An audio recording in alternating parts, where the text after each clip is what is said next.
जय हिंद साथियों। 125 के तहत लड़के पर खर्चा बांधा जाता है जो मंथली होता है। आप चुपचाप से वो सहन कर लेते हैं, जबकि कानून का दायरा इतना बड़ा है कि आप इनको इनके ही दायरे में लपेट सकते हैं। पहला तो ये है, क्या ससुराल की संपत्ति पर ही बहू का हक है या लड़की का अपने माँ बाप की संपत्ति पर भी हक है? माँ बाप की संपत्ति पर भी तो हक है ना। क्या कितनी लड़कियों ने आज तक वो लिया? या ससुराल की संपत्ति पर ही हिस्सा दे दो हमको हिस्सा। लड़की जब झूठा केस करती है वो सीधा अपने बाप के घर जाती है। अब खर्चा कौन उठाएगा? पति। क्यों? उसके बाप की प्रॉपर्टी में से क्या उस लड़की का कोई हिस्सा नहीं है? क्या उसके बाप ने अपनी बेटी से संबंध विच्छेद कर लिए हैं जो उसका खर्चा भी नहीं उठा सकता? 125 का खर्चा सिर्फ पति पक्ष पर क्यों? प्रॉपर्टी का हिस्सा ससुराल पक्ष में क्यों? पितृ पक्ष में क्यों नहीं? है ना कानून की घपलेबाजी। सबसे बड़ा अहम रोल जो ये लिखते हैं लड़कियां कोर्ट में कि हमारा पति हमें रोटी नहीं देता, हमसे दहेज मांगा जाता है, हमें पीड़ित किया जाता है। कसूरवार कौन? नहीं जानते? मैं बताता हूं। जो लोग मेरा चैनल पहली बार देख रहे हैं सब्सक्राइब कर लेना, बेल आइकन भी दबा देना, मेरी वीडियो आप तक पहुंच जाएगी। आने वाले समय में बहुत काम आएंगी आपके, क्योंकि सबसे बड़ा लड़की की जिंदगी बर्बाद करने में उसके बाप का और उसकी मां का हाथ होता है। वो लड़का तय करते हैं जिसको ये लड़की भूखा, नंगा और कंगला बताती है। क्यों ना केस उसके बाप पर किया जाए जिसने ये लड़की का संबंध उस लड़के से बांधा गया है, जिसको ये लड़की नपुंसक, कंगला, दहेज लोभी, ना जाने क्या क्या बोलती है। कसूर किसका? वो माँ बाप तो छूट गए। कैसे छूट गए भाई? शादी तय की थी, तुमने क्या सोच के तय की थी? अब लड़की अपने बेटे को सुरक्षा देते हो तो बेटी को सुरक्षा क्यों नहीं देते?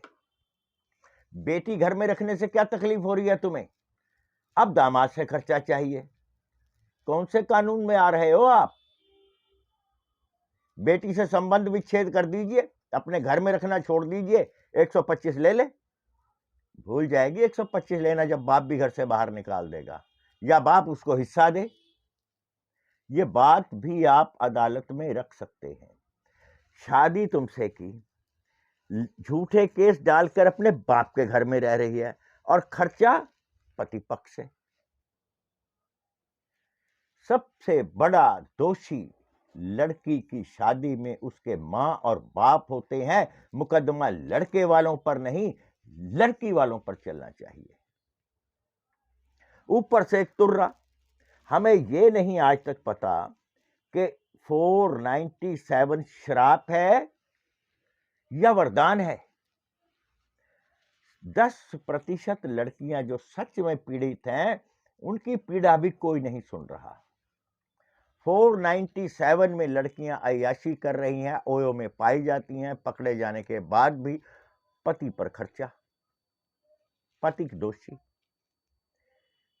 ये उन लोगों के लिए वरदान है जो 90% जिनकी बीवियां आशिक करती हैं। गांधी जी वाली वो मत अपनाओ सभ्यता, एक गाल पे पड़ा तो दूसरा आगे कर दो। अगर उसने एक आशिक किया है तुम 4 माशूक फंसाओ। ये 497 आपके लिए वरदान है। अगर आपकी पत्नी नेक और आपके परिवार का समर्थन करने वाली है और आप 497 करते हैं, पर स्त्री से संबंध बनाते हैं, ये 497 आपके लिए अभिशाप होगा। मुद्दा ये था 125 के अंतर्गत लड़की को खर्चा जो उसको लड़की को रख रहा है उससे लिया जाए। लड़की अपने बाप के घर रह रही है तो उसका खर्चा भी उसका बाप उठाएगा। ससुराल में रहती है तो ससुराली उठाते हैं, उसके दुख सुख जो भी उसका होता है उसमें बाकायदा साझीदार होते हैं। जब बाप रख रहा है तो फिर बाप देखे। एक बात ध्यान से सुन लेना, 125 पर जब आप पे खर्चा लगे, ये मुद्दा जरूर पूछना। माननीय जज साहब से, आपका वकील नहीं आपको बताएगा, ये आपको ही पूछना पड़ेगा।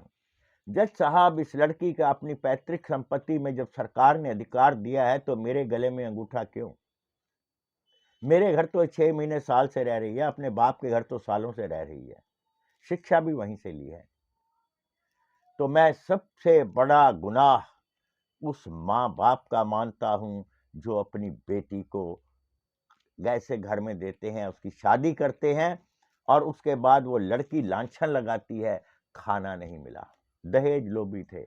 माँ बाप ने क्या देखा? दोषी कौन? लड़की की माँ, लड़की के बाप, जो तय करते हैं इस रिश्ते को। जय हिंद साथियों।